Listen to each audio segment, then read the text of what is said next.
2 hours of sleep. Somehow barely awake. We're to Girlfriend chapter 244. Not doing much predictions this time. We're getting straight into it. Hi, I'm Faye. I do Rent a Girlfriend stuff, and correspondence probably means texting, email. I don't fucking know. Let's mosey. These are high quality. These are high quality. Does that mean I'm gonna edit it for you guys this time around? Higher quality probably means I'm gonna be editing it. The self-produced film finally crosses the finish line. Taking a breath, he sends her a report. Wait, the film? The film? Oh, wow, but it's been so long. Wow. Thank you very much. That's really amazing. Making a movie all by yourself. That's not something someone still studying can just pull off. Oh no, it's only thanks to everyone's hard work. I didn't do anything. We look forward to working with you again. We can make the deposits by end of the month. It's so weird. I'm like, maybe it's the movie. Maybe it's the movie. And then it's like, it actually fucking is. I've sent out all the thank you gifts, and with this, I've canceled the contract for our storage space. As of now, the production is a wrap. Thanks a ton and great work. Wow, look at him sounding like a producer. All right. And he sends. Chapter 244, The Girlfriend and Line is texting. The Girlfriend and Line. Miyajima Reiji. As her hand stops while cooking. Oh my god, it's a carrot again. It's a carrot again. As her hand stops while cooking, whose face is it that flashes through her mind? Yo man, Reiji looked at that fucking carrot and then he's just like, yeah, we're gonna do it again. We're gonna do it again. Third time's the charm. Third time's the charm. Oh my god, she looks so adorable. Congrats, you scared. That was the equivalent of a fucking jump scare. That was the equivalent of a fucking jump scare. Hi, Ruka. You actually, did she grow her bangs? Did she grow her bangs? Ruka looks cuter. Ruka looks cuter. What is it? No, please go about your business. Nothing at all. Is that so? But you're staring. You've been looking pretty perked up lately. You looked rather depressed for a while, even taking breaks from work. Huh? I was really worried, you know. You were sleeping whenever I came by. No matter how many times I cleaned up, the mess would come back almost instantly. You wouldn't even reply to me online. I guess it's true. She was pretty worried.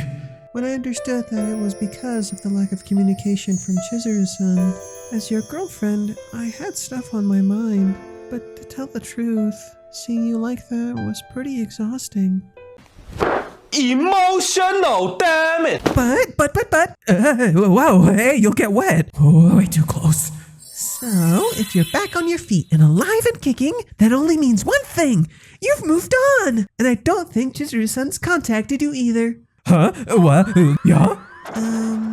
Yeah? What are you trying to say? Ask your heart. See if it's got a clue. So sorry for making you worry for everything I put you through this time. My boyfriend finally escaped the illusion of the rental girlfriend. Oh, please stop. Oh, please don't stop. The time he finally sees his real girlfriend is here. Yeah! It finally begins. The story of just the both of us. It's here.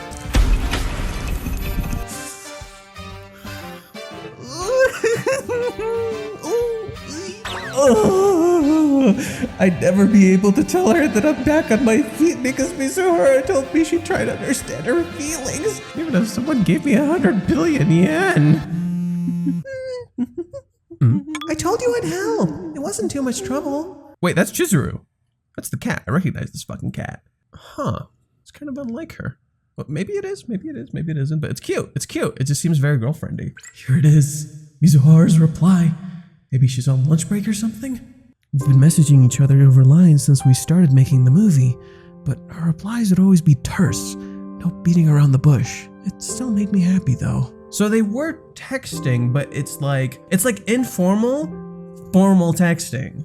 It's the same thing as the renting. So that's what made it feel kind of different for him. She's asking a question. At the very least, she's trying to carry on the conversation.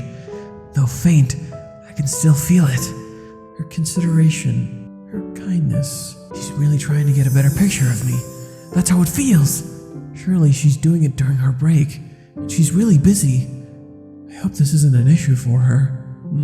Cute. I really like how he's drawn here. It's very adorable.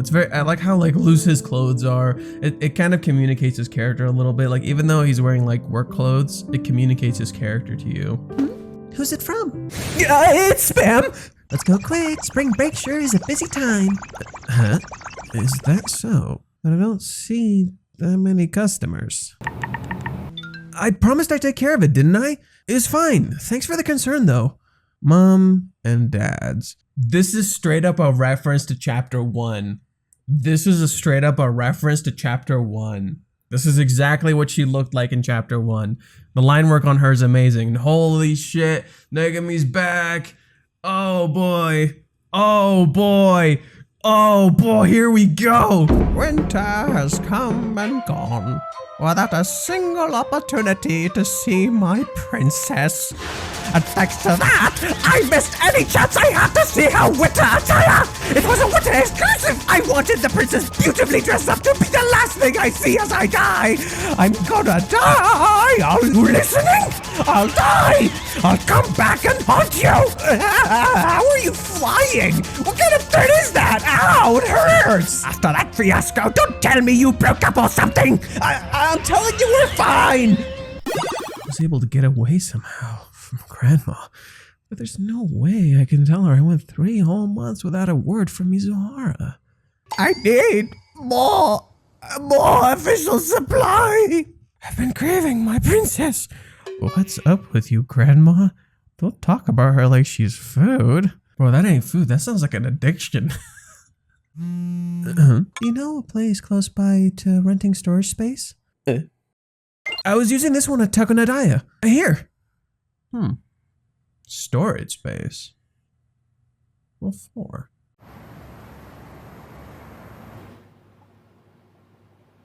Chi-chan. Something up? You're spacing out. Sorry, just a bit short on sleep. You were up late going over the script again, weren't you? You worry me, you know. You always work so hard at everything. Oh, not at all. If anything, you're the one who does that. Looks like rehearsal's getting started. Let's go. Yeah. Damn, she looks depressed. I'm kind of out of it. This is such an interesting shot. She looks like she's like gone. She's like spacing out. And it's funny that she says she's lacking sleep because it's the same for me. Wow, that's cheaper than I thought. You know, I've got way too much clothing now. What are they like? 1 gyoza, please.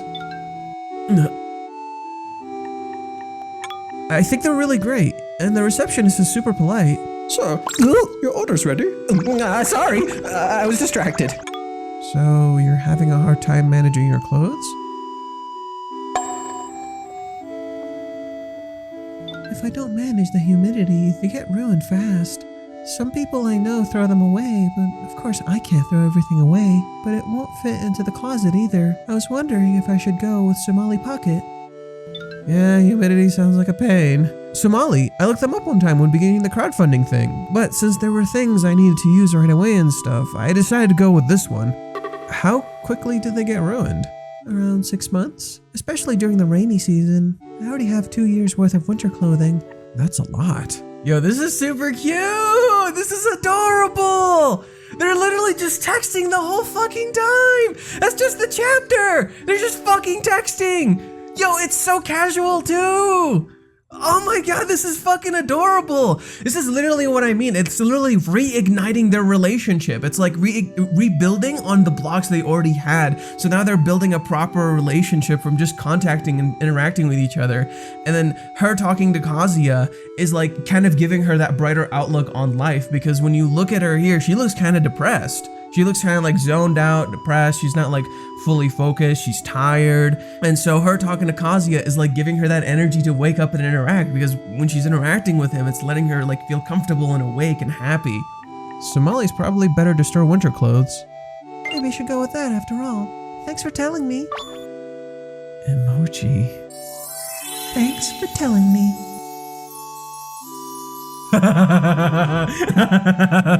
Oh, that's so cute. That's so fucking cute. Just imagining Chizuru with this stupid grin on her face. No, not at all. Though I may not look it, I know a few things. If it's something I know about, I can always help you. But I'm grateful for the movie. Thank you again. I just did whatever I could. It's all thanks to everybody's hard work. What was the hardest part, Mr. Producer? The interview. It was really fun, you know? It wasn't too bad or anything, but if I had to pick one thing, arranging the schedules with the shooting crew, calling people up, ordering materials and running around the city, being on the verge of getting carpal tunnel from packaging thank you gifts. That's a lot of stuff, lol. Oh, dude, this sounds so natural. This sounds so, oh my God. Oh, look at her texting in the bathroom. Dude, this is me. This is so fucking cute. This is so fucking cute. If you think about it, there's technically no dialogue because they're not talking, it's just texting. Really, thank you for everything. It was a great experience for me too. I'm really happy to hear that. And thank you for the tickets to the play. I'll definitely come see it. Thanks. The play got delayed one time and there was mayhem over it, but I can finally look forward to the opening now. Wow, that sounds like a lot of trouble. The staff are working hard behind the scenes. It'll be okay. All of us on the cast will just have to give our best on the stage. I'm fired up. Chizuru sent that. Chizuru sent that. So Kazuya's like, oh God. Oh, please stop using that sticker. Sorry. Really, I sent that by mistake. I know, it happens. Wait, so it happens to you too? Were you weirded out when you got them? I wouldn't get weirded out. I just thought, smiley face. Smiley face? That's crazy, since it's something you don't really need, you know? And it was sudden. Holy shit! Holy shit! This is such a creative spread panel! This is such a creative spread panel! Holy fuck! Oh my God, this is so creative and cool and cute and I love every fucking second of it. This is so, dude, I got 2 hours of sleep and I feel so fucking awake now because this is so goddamn adorable. They're just texting, they're just getting along, they're rebuilding their fucking relationship. They're like, oh my God, this is so fucking cute. Literally, if Reddit is upset today, I will fucking burn it to the ground. How can you be upset at this? It's so fucking cute and adorable and it's literally everything we want. Oh my God. Okay, I gotta zoom out so I can see the— oh my shit! Oh God, it's so much bigger than I thought. Oh my God, okay. There we go. Oh, but Yoko occasionally sends me some. Huh, that's surprising. Just twice in 2 years though. Not exactly much. Why did Yoko-chan buy them, lol? No idea, lol. It'll be our 3rd year soon. I know, right? Do actresses, like, search for jobs? I wouldn't say it's something specific as such, but like, each play amounts to a job?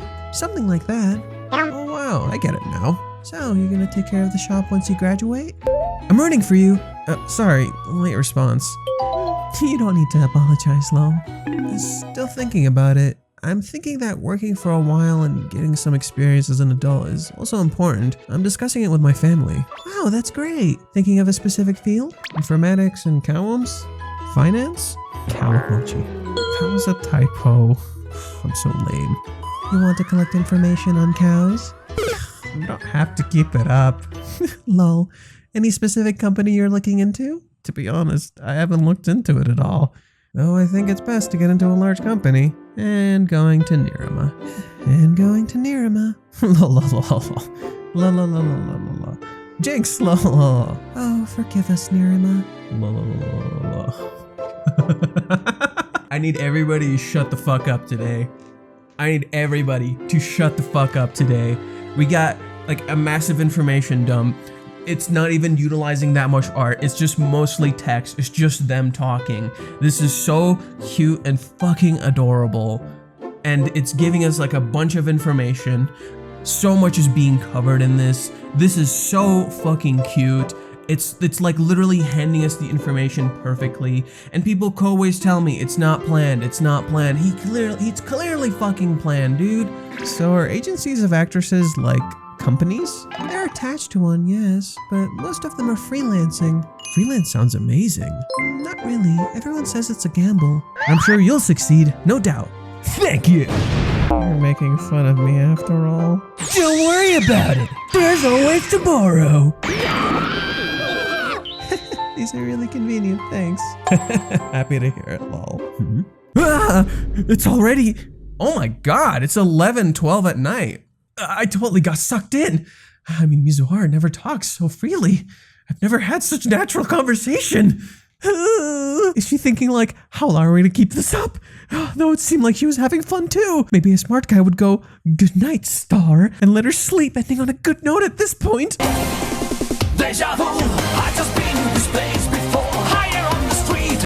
The second most difficult thing in this world is deciding when to stop texting your crush. But honestly, I want to keep going. If we stop once, it'll be hard to start a conversation again. I don't know if it'll be the same tomorrow or the day after tomorrow. Right? This captures that feeling so well.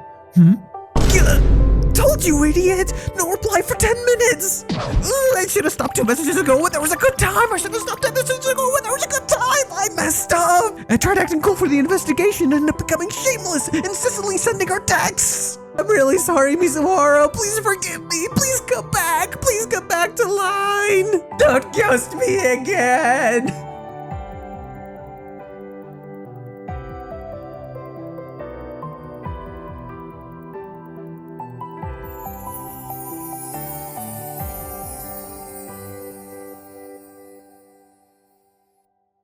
We're done.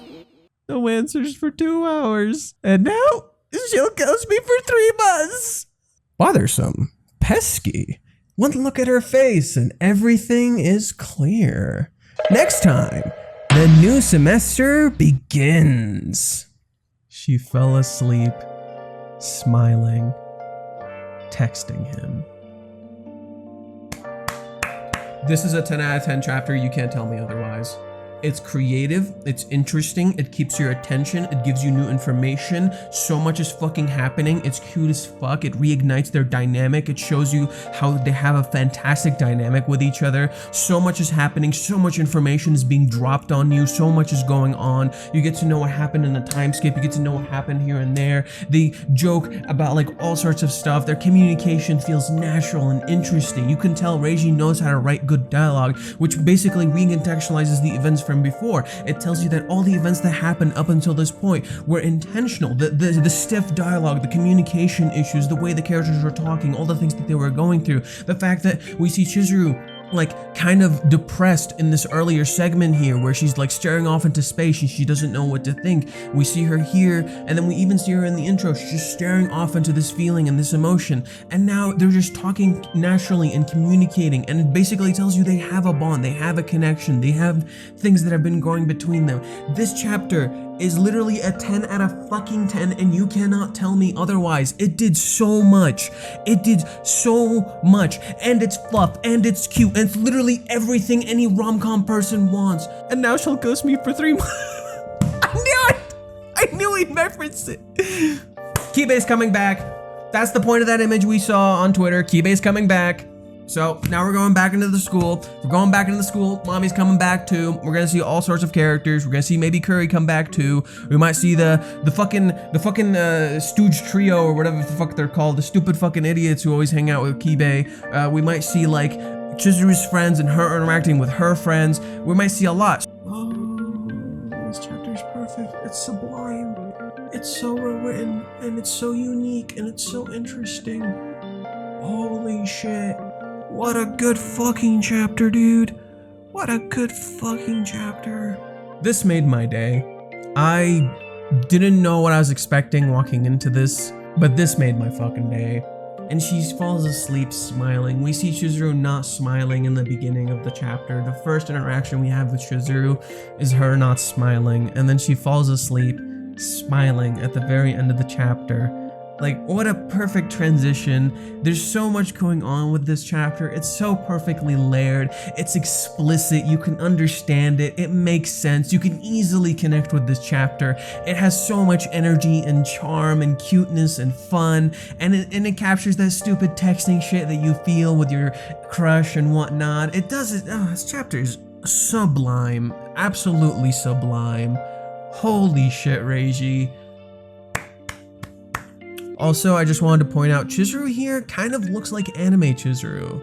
She kind of looks like anime Chizuru. It feels like he took some inspiration from Hariyama's style and put it here onto her face because of the way the face feels so bubbly and cute. The smile, the little cute like twirly smile. And like, oh my god, she fell asleep on her bed texting him. That's so fucking cute. And the fact that they spent this entire time texting each other the entire day. Like, you can relate to this so easily. We've all had conversations that have lasted this long, that felt this kinetic, this fun, this charming, and it just captures that feeling so immaculately well. And this is what I love about Reiji's writing, is that he captures the feeling and the emotion that comes out of these interactions, negative or otherwise. So when things are negative, tough, uncomfortable, and you don't know how to feel, he captures that feeling of uncertainty, not knowing how to feel, not knowing what to expect, you know? And he captures that emotion perfectly, whether it be negative or positive. And in this case, it's so positive, it's fluffy as shit. It's so fucking positive. I'm like feeling like a goddamn, I feel like I just had a fucking glow up. I feel like I had an anime glow up after this chapter. It is cute, adorable, and there's no way the Reddit fucking hates this. I'm gonna look, I gotta know. The Reddit is in fucking disbelief. I love it. They're in fucking disbelief. They're like, wait, this chapter's really good with the book. So, okay, let's kind of break down what made this chapter so fantastic. And it's the simple fact that they're not seeing each other. This is the crux of what made this chapter fucking fantastic. They scare each other by their presence. Kazuya's presence unnerves Chizuru, and Chizuru's presence unnerves Kazuya. We get a lot of time with Kazuya overanalyzing and looking at Chizuru so much. So the reason this chapter works so fantastically is because it's all centered around the fact that they're texting each other. So you're seeing them live their own separate lives, but those lives are intertwining in a natural way. The reason this works so well is because there is no pretense for this. It just happened. Kind of like how a relationship just kind of happens sometimes. It comes out of nowhere. You just experience the emotion and it just happens to you. What's interesting that you'll notice here too is that Kazuya constantly creates a safe space for Chizuru to communicate with him. This is a recurring pattern in the past few chapters with a few examples here and there. But in this chapter, there's actually a really interesting one that you wouldn't notice right away if you didn't stop and think about it for a second. If you'll notice, Chizuru doesn't really use emojis in the very first part of the chapter. She doesn't really do that much with him, does she? And Kazuya even mentions how most of their interactions up until that point were rather stern. And so Chizuru starts the conversation by talking to him very girlfriendy, yeah? But then, as they're talking, Kazuya sends an emoji. Kazuya is the first person in that conversation to send an emoji, thus creating a safe space for emojis. And so after that, you'll notice Chizuru starts using them, and that's how we get that cute segment with Kazuya imagining Chizuru with the smiley face and the blush. This little subtlety gives a little bit more weight to Chizuru using emojis and creating that sense of natural flowing feeling throughout the chapter. The movie arc, basically Kazuya was stuck doing backer work, so he's giving out backer rewards. That's what he's doing. He's giving out all these rewards that he needed to do, and that took time, that took a while. He's also clearing out their contract for storage space. This is how the conversation starts. The topic of storage space. In these entire 3 months and stuff, he was busy with that stuff and he was sending it out and he was working on it. And it finally got done. We see this cover with Chizuru, which is perfect. It's cute as fuck, but it does something fantastic. It shows how distracted and jaded Chizuru is, but also how she stares at a fucking carrot way too goddamn much. It's cute, it's adorable, and it captures that energy of the chapter very, very well because she wants to interact with him. So whenever she sees him, she wants to interact with him. But their relationship is kind of iffy. And then right after you see this very cute moment, you get the literal Ruka jump scare. Like the Ruka section is actually kind of perfect because it does a few things. It shows that Ruka kind of tried to be a better girlfriend by being patient with him. And I really like this kind of different approach from Ruka because what it does is it kind of makes you feel a little bit guilty. You feel kind of bad now because you're just like, oh, like, but those two are getting closer, and then Ruka's like interested in him, and it's like, it reignites that feeling of like, yeah, Kazuya should break up with her, but he also knows it's like, it's not gonna work. It's really just not gonna work. I've also had scenarios like this where the girl that's interested in you is just staring at you, and you're just like, whoa, what do you do, what do you do, what do you do, what do you do? But yeah, like when you hear Ruka like cleaning up after Kazuya and all that stuff that's going on, it's like you feel kind of bad. You feel kind of bad. You're just like, oh, what do you fucking do? What do you fucking do, man? Yeah, so as your girlfriend and stuff in my mind, and then she gets excited and she brings up the whole Chizuru thing, and I'm just like, oh, yeah. Honestly, reading this chapter, there's a lot of subtlety to the part with Ruka, and I kind of feel bad for her, especially considering like she's trying to help, she's trying to like better herself, she's being like calmer, she's trying to be more mature, she's trying to wait. You can tell she took a lot of what happened to Paradise kind of to heart, and so now you're left in this situation where Kazuya was asked not to talk to Ruka about this, and he knows like he shouldn't push this issue right now, but at the same time it's like, now you feel worse. And so when Ruka inevitably finds out, this shit's gonna fucking sting. This is gonna like Reishi's gonna make the part where like the whole Ruka thing is gonna be kind of fucking sad and tragic, because like you're seeing how much like she's trying to mature, she's trying to be there for him, especially the scene itself when like Ruka actually goes to his room, and it's sad in a sense. It's sad because you're seeing like this room that's just Kazuya is in his bed, covering himself up, literally shutting Ruka out, and Ruka's like willingly walking into his home, helping him clean up, trying to help, and she can't do anything. She can't talk to him, she can't communicate to him. He's not there.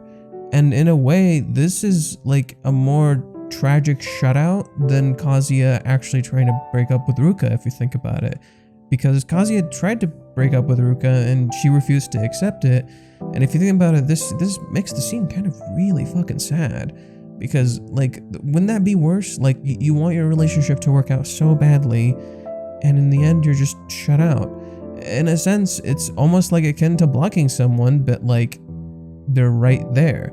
In a way, Kazuya treated Ruka just as, in a sense, Chizuru treated him, and that in a way is kind of symbolic of what's going on with Chizuru, where Kazuya essentially willingly walled Chizuru out as well. He kind of walled everybody out, and it took someone like Minnie to like actually like speak to him and try to get him to wake up and realize, and it took a whole 3 months for him to start even realizing that himself, because Kazuya needed time. Like you start noticing how by the end of the 3 months, Kazuya starts becoming more aware of the fact that he was just sitting around, he didn't try to make any difference or any change. And yeah, this whole scene with Ruka really stings just like a whole lot more. The more you take it in, the more you break it down, the more it really just fucking stings. Because in the end, it's kind of nobody's fault. It's just a tragic situation that just kind of has to end. And it's unfortunate that Ruka is like really just not seeing this. That's kind of the saddest part, is like Ruka's just kind of not seeing this. You can tell Ruka gives a shit about Kazuya, but it also just shows like how this isn't going to work out. And so we're going to definitely have some sort of sad climax between Ruka, between Kazuya, between Chizuru. Like all of them are going to have like maybe separate conversations or a whole conversation together, and it's gonna be fucking sad. Like there will be fucking tears and people will be fucking crying, and I think Reiji's definitely setting up for that tragic sense. It's just, I love how he hides it really well. He hides these little pieces of setup, these little pieces of interactions here and there really well, because they don't feel like they're taking up too much time in the actual chapter. That's what makes the chapter flow super well, is like these side things that are being introduced, they're talked about, and they subtly hint at a lot of things to come forward, whether it be Negami, whether it be Ruka, or whether it be the fact that they're going back to school. All these things kind of hint at a lot of stuff to come, but it's subtle, it's quick. What that does is it makes the pacing feel amazing, and it makes the payoff feel all that much better for that exact reason. It's also interesting because the dialogue here from Ruka is actually pretty meta, in the sense that, like, just listen to what she's saying. My boyfriend has finally escaped the illusion of the rental girlfriend. Yeah, it's about Ruka, but in the context of the story, if you think about it, she's literally just saying exactly kind of what's happening in the plot, where Kazuya and Chizuru are essentially starting to see their real selves with each other. In a sense, this is also meta in the context of the chapter itself, as because they're not seeing each other, they're acting like themselves. So when she says the time he finally sees his real girlfriend is here, she's referring to herself, but within the context of the plot, he's also seeing it applies to what Chizuru was saying earlier, where she's like, oh, what if you love Mizuhara? Where it's not, he doesn't love Mizuhara, like he loves all of Chizuru, but in the context of the line, what it's saying is that he's not stuck behind the facade of rental, he's just seeing her for her. So in that sense, the line is surprisingly meta, and then the final line, it finally begins the story of just the both of us, it's here. Just take out both of us and put like Chizuru in there, and bam, it's all set. So, and it's, again, the line is really kind of meta, and I thought that was really funny. I love when Reiji does this, because he'll do this a lot. He'll occasionally insert some like super meta lines, and you won't really realize how meta they are unless you like look at them within the context of what's happening. And in that same sense, you can apply this exact same sentiment to Negami, because some Negami is oftentimes kind of representative of the audience, like getting excited to see Chizuru and shit like that. And so when she's getting upset at Kazuya for not seeing like Chizuru's winter clothes and the winter exclusive shit, it's funny because it's like, oh yeah, no, that's like also kind of meta, because she's kind of representative of us in a sense. So there's meta lines all over in this chapter. And then when she's talking about like, oh, I'm gonna die, it's like, it's a joke, but she's literally like floating like a fucking ghost. And this meta-ness also continues in the very end of the chapter, where when seeing Kazuya like lay down, jokingly talking about the 3 months again. This chapter is fantastic because it did millions of different things. It seems like the intro to a massive shifting arc. Basically, it took everything that Paradise was, everything that their relationship was, everything that's been established up until this point, and it shifted all of it. While this seems like, oh, you could just do this right after the movie arc. You know, like I can hear that. I can hear people saying, you can just do this right after the movie arc. You didn't need to have the entirety of Paradise. Not true. In fact, this perfectly builds on everything that Paradise was, because Paradise was their relationship reaching that breaking point where it no longer works anymore. And this is them taking that active choice to really shift what their relationship initially was. Paradise is exhausting, and I understand that, and it's not for everybody, but it works. It ultimately does in fact work, because the whole 3-month time skip creates like a reset for the characters after everything that Paradise was, because they have been through so much together, and that was a very important moment for their relationship where they both decide to make that active change. The thing that was going on before the movie arc and up until this point is that Chizuru had lost her sense of character, and thus she doesn't know how to make change. And so basically Kazuya is helping her find that sense of character again, but at the same time she's finding a new part of herself she didn't know existed. Chizuru finally got to slow down and just remember what it's like to be herself. Because how can you begin to love another person if you don't even know or love yourself? でもさ、なんか変なんだよ。水原といると変われるっていうか、成長できるっていうか。フェリーでのこともなんか自分が自分じゃないみたいで。 That's what makes this so fundamentally important, and that's what makes Paradise so fundamentally important. But Paradise also changes the dynamic quite greatly because the characters are all different now. Even Ruka's acting more mature. Like, let's be real, if this was pre-Paradise Ruka, she might have just lost her shit and got really upset and jumped and did all this stuff and yada yada yada. But here she's patient, she's trying to change. Ruka's acting slightly more adult, even though she still has her stupid quirkiness, just like Kazuya has his stupid quirkiness. But you'll notice, Kazuya doesn't overanalyze Ruka at all. He barely looks at her. He's busy looking at his text. And that's when it starts. It's just a single text message out of nowhere.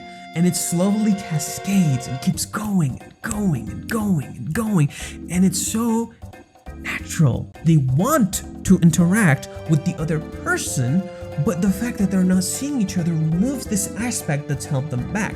If you go back to the earlier chapters, something fundamentally important is being established. While it's funny and jokey and stupid, what chapters are doing is that they're showing that these characters are starting to become keenly aware of what's making them uncomfortable.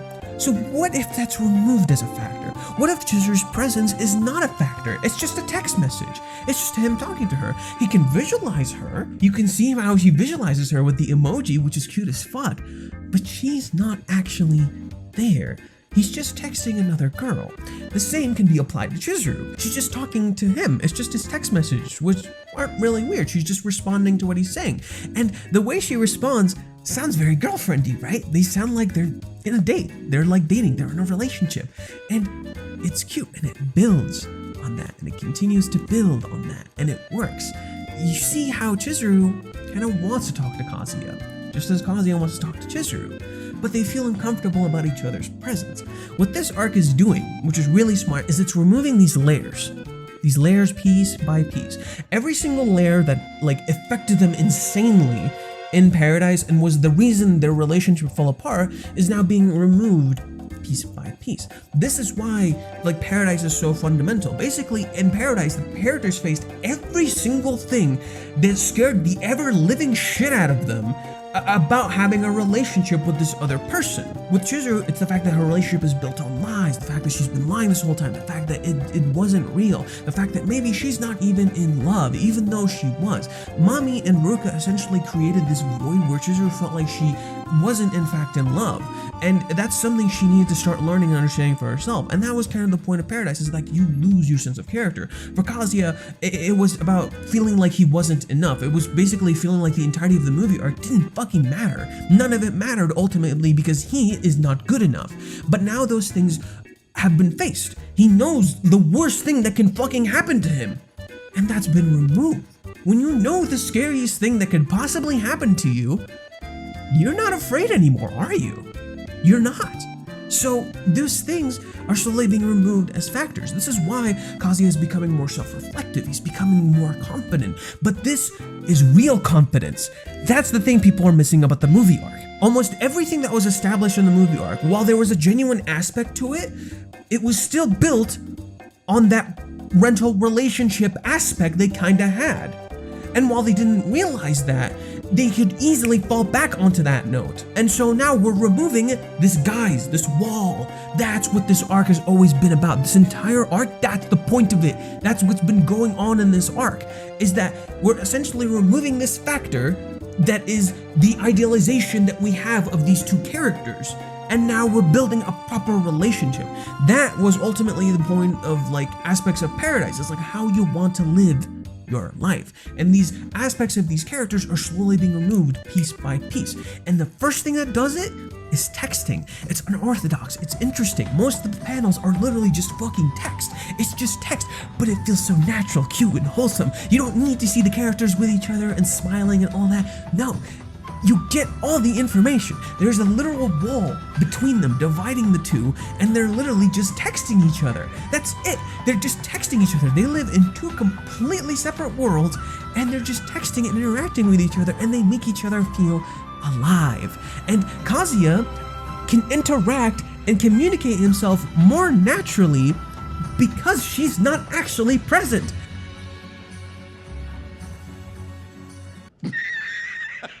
So when he says this line, she's really trying to get a better picture of me. That's how it feels. He can just kind of show himself. He can just kind of show himself and not be afraid to show himself.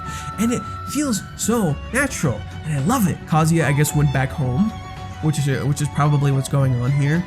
Megami gets pissed. She looks like a fucking ghost. I didn't even realize that when I was reading it. She looks like a fucking ghost, dude. She's just like fucking hovering in the air. And Kazuya's just like, why are you fucking floating? Grandma Negami's obsession with Chizuru is actually rather interesting.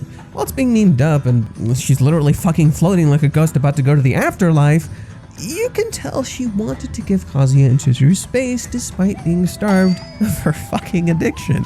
When Kazuya monologues, he indicates that she had no idea about his emotional state during these 3 months, or the fact that he didn't talk to Chizuru, indicating to us that she never really pushed them.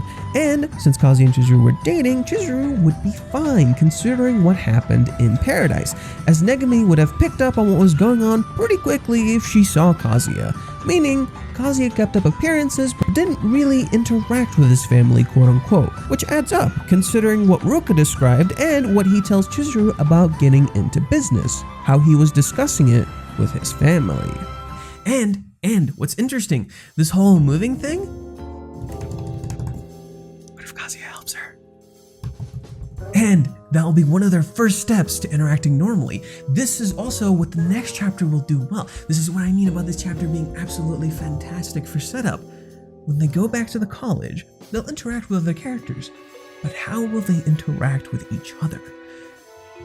This is literally all perfect building blocks off of Paradise. It's so well done. Holy shit. And this is why everything before this chapter works so well. Everything before this was not meant to feel natural. Paradise was literally the point of okay. If you don't believe me, if you do not believe me, go to the start of Paradise, the first 5 or 6 or so chapters, up until like midway through the pool. How natural did everything feel? It still felt exciting, fun, and you're getting like pumped up, and you're like, oh my god, this is gonna be great. I'm gonna love this fucking arc, right? Up until like a certain point in Paradise, you were really excited, weren't you? You were hyped for this arc. When you started it, it was exciting, it was fun, it was building off of everything. It feels like a big climax moment, right? And then it slowly begins to turn. Just as Kazuya literally says, our river of fate was literally going to turn like a fork.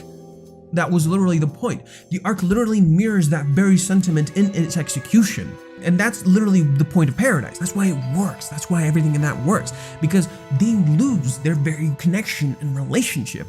And now this is them reestablishing it, but in a very healthy and natural way. There's no barriers, there's no anything. That's just being loved. And this is foreshadowing for how amazing everything is going to be like moving forward. This is why the rest of this arc is going to be absolutely fantastic, and I can just fucking feel it. If this chapter's anything to go by, I can fucking feel it. Like, I hope the fucking Reddit is like gonna be some of the happiest go lucky shit in the next like few weeks. I hope to God that's what's gonna happen, because I need some good fucking vibes with Kanokari, okay, man? Like Rent a Girlfriend gets so much flack, and I need that good vibes. I need the happiness, the fucking mojo. And I love this segment because look at Chizuru. She just looks like she's in a daze. You don't even know she's reading. You don't even know what she's doing. She's just sitting there and the notebook is in front of her, and the notebook is kind of blank. It doesn't even get a focus. And you see this friend who was the girl who got that position in the actual anime. Like if you go back to the anime, this is the girl that got her position, and yet Chizuru is still her friend. Also, oh my god, it looks so cute. She looks so cute. And this shot is literally what I mean about Chizuru, is like, she's still getting over her grief. And let's not forget, Chizuru's alone. Chizuru is in fact alone. She has nobody. It's just her. And you see that reflected in this very image. You see it pan to the scenery or the grass or whatever. So it's like an aspect of nature. And it pans to people just looking at Chizuru, and then she's just sitting there. And someone calls out to her and she wakes up. But you see how her interaction with this person is like normal, but it's not like, it feels stiff, right? The interaction with this person she has, normal, but stiff. Something you can kind of see in Chizuru herself. Also, I kind of just see Tifa. Tifa and Chizuru are kind of the same character for me at this point. And I love how these text panels grow by the minute. The other thing I really enjoy is that you mostly see Kazuya. What this does is slowly build towards Chizuru in the climax, where in the very, very end of the chapter, you finally see Chizuru's face, where you see her kind of like with a blank face. This is mostly just kind of a blank face, and there's nothing kind of going on. And then you see them talking, and Kazuya imagines the cute emoji Chizuru, and this, oh my god, this is so cute. I need to have this in the thumbnail. It's adorable. It's pure adorableness. Yeah, you see her in the shower, which, you know, we often get to see Chizuru in the shower. She has a very firm cake. The cake. She sits in the bathroom, and again, this entire time you don't really see her, but it feels like the shower segment is actually somewhat symbolic. Yeah, we're getting ass, and it's great, and we love it, and Chizuru kind of has a flattish ass. Oh shit, this is actually a really cute detail, because Chizuru bought a waterproof bag just so she can keep talking to him in the shower. But what makes it interesting is that, here, let me zoom in so that YouTube doesn't just fucking murder me. What makes this interesting is that basically it's symbolic of Chizuru literally cleansing her worries away. And then when you see them talking, it's natural and cute and yada yada yada. Yeah, you know, it has all that charm and cuteness. And Kazuya's interactions with her make her laugh. She's enjoying herself. She's enjoying her conversation. So Kazuya is literally cleansing her worries away, just as the shower is doing that very thing. Because water is essentially reflective of the soul. And at the same time, water often represents rebirth. Yeah, this is kind of what Paradise kind of tried to do, where that's one of the themes of the water in Paradise, where it's, you know how Kazuya calls Chizuru Venus in Paradise? That's intentional because Venus is literally born from water. Like a famous painting is called The Birth of Venus, and it's a Renaissance painting. And if you go and look at it, the whole point of the painting was that Venus is literally born from the water, and it's supposed to represent Chizuru's rebirth as she's being reborn. You know, that's a long, complicated topic I won't get into here, but yeah. And then look at this. Like again, you're looking at Kazuya. It's so adorable. It feels so natural. They're just texting, and when you just get into it, it feels normal. So one thing I could definitely expect in the future is them to have a natural conversation like this in person. And that would be like a nice finality to this, because this arc essentially started with this whole idea of texting, yeah? And then we go from them not texting at all to having an awkward conversation to inevitably interacting but still feeling kind of stiff. And then finally we get here where now they're texting, now out of nowhere. They're texting naturally. They're texting comfortably. It just feels right. Doesn't this chapter just feel right? Like, after everything we've been through, doesn't this just feel cathartic? Good vibes, man, just good fucking vibes. Literally this chapter. And so, when you're going through, oh my god, this spread. This spread. Chef's kiss. Chef's kiss. This fucking chapter better get like a 10 out of 10 on manga poke. The manga better be like on the fucking like #1 page again, like not because of the anime but the fucking manga. And I hope people like start fucking popping off, because the timing of this is immaculate with the anime like really resurfacing and getting views and shit, people getting excited. The dub got done too. Like there's now it's the Kanokari time. Now is the Rent-A-Girlfriend time. If you're a Rent-A-Girlfriend fan, let's fucking go, boy! And also, one thing you'll notice, I love how Kazuya is drawn here. Almost every shot of Kazuya is perfect. Look at him. He goes from cute to like handsome. Like look at his hair here. Like look at that. His face looks natural, normal. One thing you'll notice in the entirety of like this arc and like some of the things that were happening in Paradise is like the face that Kazuya had was more jokey, falling apart or messy, but it barely felt natural, smooth, comfortable, like genuine, normal. We haven't seen a face quite like that since before Paradise started. And this is what I mean, is like Paradise was like the worst part of their relationship, but now we're getting to the good shit, we're getting the tasty stuff. And it's shit you can like understand if you're younger, if you have a cell phone, if you've spent most of your time just fucking texting people. Because sometimes that's like the most natural conversations you have. Because that's kind of what it's like for like a younger generation these days, dude. Like that's literally what it's like. I remember times I had like this where I would just text someone for like the entire day. I'm just fucking talking to them the entire day because it's so fun and natural, and the conversation just flows and you go from the next thing to the next thing to the next thing, and there's just no stopping this fucking train. I don't think I've read a rom-com that has done this. I kid you, not in this way. This is so creative. This is so fucking creative. Like, and one of the coolest things is this spread. Not just because it's like, oh look, they're texting and it's that. No, it's because the spreads for this series have commonly always been something like Chizuru or Kazuya saying 2 pieces of dialogue. And it's like a big, cool, drawn spread. This is the reverse of everything we've come to understand up until this point, isn't it? This chapter is the reverse of the entire fucking series, isn't it? That's the fucking point.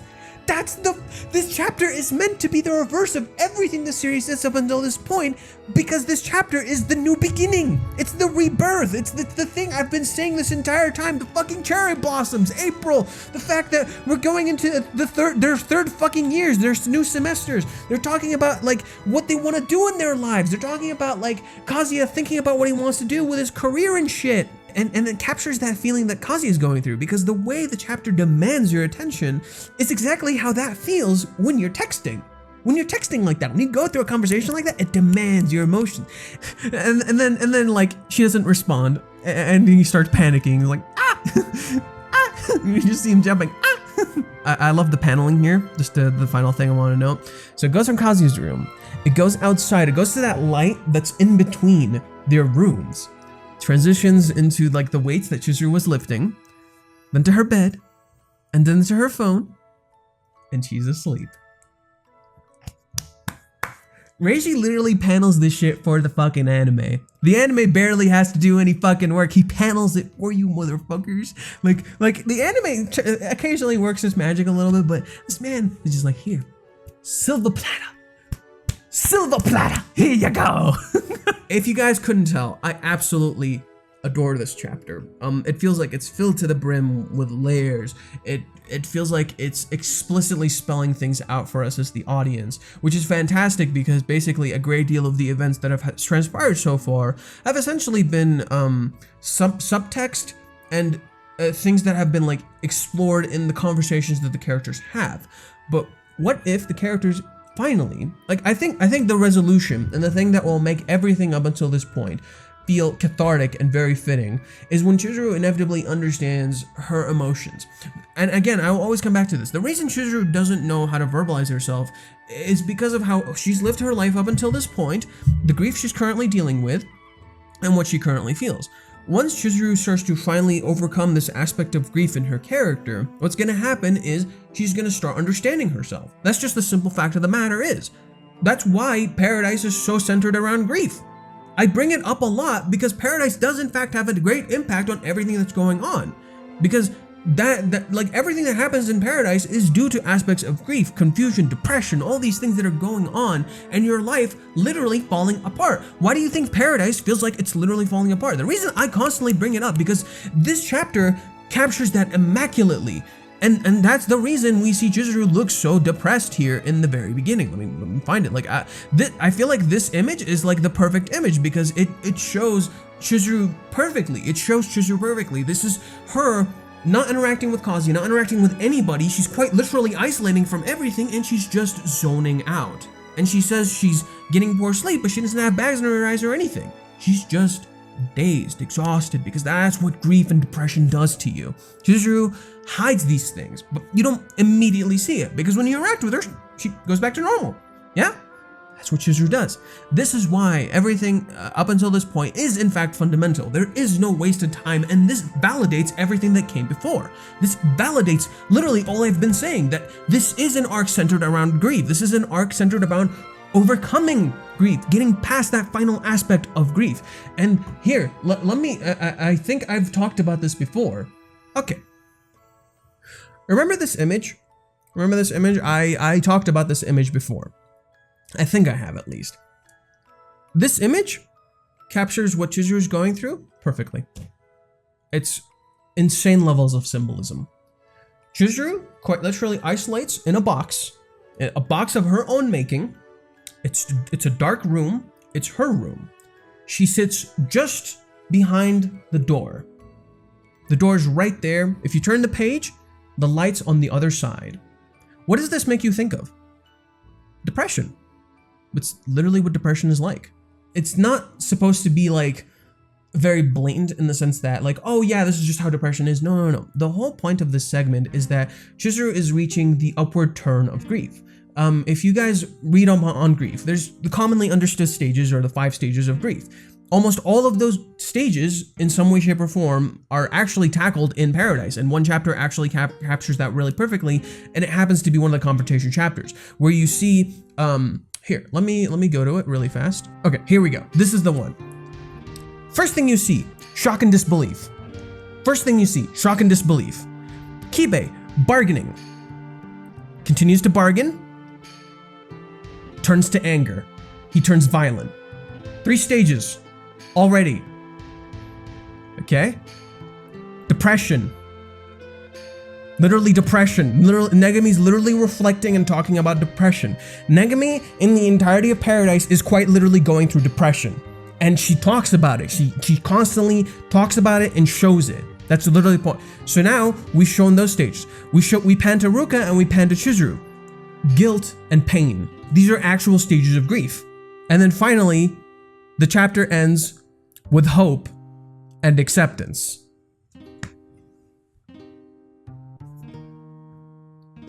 Kazuya literally fucking gives us hope. It feels like it's all fucking lost, it's all fucking ruined, and Kazuya's like, here's hope, motherfucker. Hope and acceptance. So when we go to chapter 232, the point of that chapter was essentially to indicate to you, visually speaking, that the reason Chizuru is refusing to interact is partly due to her grief. A great aspect of it is her grief, and you see it symbolic in the 3 items that are present in her picture. So I established how like the room itself is basically just like, you know, it's symbolic of her isolating, quite literally isolating from people. And you see it in this chapter. You see it right here. She's just not interacting. It's just that simple. She's in a daze, she's not interacting. And this looks a lot like right after Sayuri died. So one thing you'll notice here is that there's 3 items in this image: incense, roses, and a umbrella sitting in a vase. Okay. Incense, commonly used at family altars, and you see it at graves as well. It's for praying to the dead. It's pretty simple. This is representative of her grief. Okay? The roses are in a pot and they're completely overflowing. Roses are commonly symbolic of romance and love. There you go. That means her love is quite literally overflowing out, and she cannot control it. Thus, she doesn't want to open the door. And finally, the umbrella. And the umbrella is commonly used for protection. Okay? Chizuru is born on a rainy day. Chizuru commonly uses an umbrella to protect herself. Okay? It's symbolic of her protection. And it's closed, wrapped up, and put in a metal vase. Now, okay, you're probably telling me, oh, what does this fucking matter? He's just showing the image. But no, it's clearly intentional. He could have just had a blank room. He didn't need to show any of this stuff. If you go back to an earlier chapter with Ruka, it doesn't show any of this stuff. Yeah? So you see flowers to the sides here, but it doesn't particularly pan to them. They're just kind of sitting there.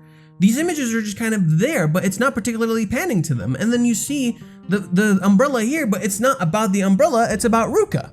It's about these images. But in that one shot, it pans to all 3 of those things in one sitting. Okay? In these shots, it doesn't show everything. But in chapter 232, it pans to all of those shots specifically as it zooms out, and the image very much contradicts what Kazuya is feeling. And that's kind of the point of that scenery. And then again, you see the final shot where the light is quite literally behind Chizuru. The light's kind of behind her. But what's ironic is the chapter ends by Chizuru making a mistake. A mistake that she could have easily avoided if she really didn't want to interact. But she clearly wants to interact. Why sit at the door otherwise? Why sit so close to the door if you did not want to interact? So yeah, okay, I know I compared this to a lot of other chapters, but this chapter feels like the true point of progression for this, as this arc is very much centered around self-improvement and growth, as an aspect of this is very much Kazuya becoming self-aware of himself. Here's a last chapter. Last chapter actually did this very well. So you know how last chapter is a big fucking meme? It's a big fucking meme, yeah? But it works for some simple reasons. But each time I see her, I keep losing confidence. Quite a bit of it. So won't do. A girl like that told me she wanted to see her feelings for what they are. Optimism, maintain optimism. Maybe I shouldn't have tried acting so cool. No, I shouldn't. I should try to make all my worries evaporate into the air through mindfulness. If you're going to give him those tickets, you don't have to make such a big deal out of it. You dork. What do every single piece of dialogue right there have in common? Self-awareness. Self-awareness. All of those pieces of dialogue have one thing in common: self-awareness. Through these small interactions, while they seem minuscule, are creating a natural environment for them. And all of these environments are naturally building into this interaction, because they're trying. The beginning is supposed to feel stiff. It's supposed to feel rough and uncomfortable, and it's supposed to not feel natural, like the dynamic is slowly coming back. And now, hammers it in. It's like, hey, what if it just fucking happens out of nowhere? All of a sudden, dynamic works perfectly, immaculately. There you go, here you go. It works perfectly well. There's a reason these chapters up until this point are intentionally mirroring other chapters, because they're re-sparking their relationship. It's specifically referencing chapter 61, and right after that point, a lot of stuff happens that makes them doubt themselves, question their relationship. However, all that's removed. All of that is removed. No, let's be fucking adults. If we want this relationship to fucking work, remove the factors that are stopping us from communicating. We gotta get this out of the fucking way. We gotta start acting like we want to act. And they do. All these factors are removed. And then, after everything is removed and is not a factor, all of a sudden, it just works. Like fucking clockwork. It just flows. All of a sudden, they went through their entire day texting each other. And imagining each other with stupid fucking emoji faces. And it's cute, and it's adorable. Amazing setup. Amazing setup. One of the reasons this chapter works so well is because of everything that came before. This is a wonderful chapter. It perfectly captures their struggles, their journeys, and what they ultimately mean for each other. Kazuya makes her fucking smile. That's not love, I don't know what the fuck is. Just her no season love, man. Just her no season love. She's just confused about herself. She's lost about who she fundamentally is. Okay. Woo. I talked for a while. I want to keep talking. This was such a good chapter. I want to keep talking. I want to say more shit. I don't even know what else to fucking say, but I want to say more shit. I really hope you guys enjoyed this chapter and my reaction and review, this really long-winded review. I hope you enjoyed what I had to say today, because this was amazing. I loved every second of it. This was a fantastic chapter. I woke the fuck up. I was so sleepy, and I'm now fucking awake.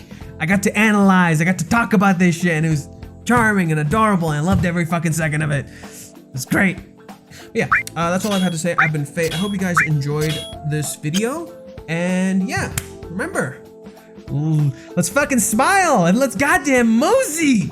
Oh, what a good fucking chapter.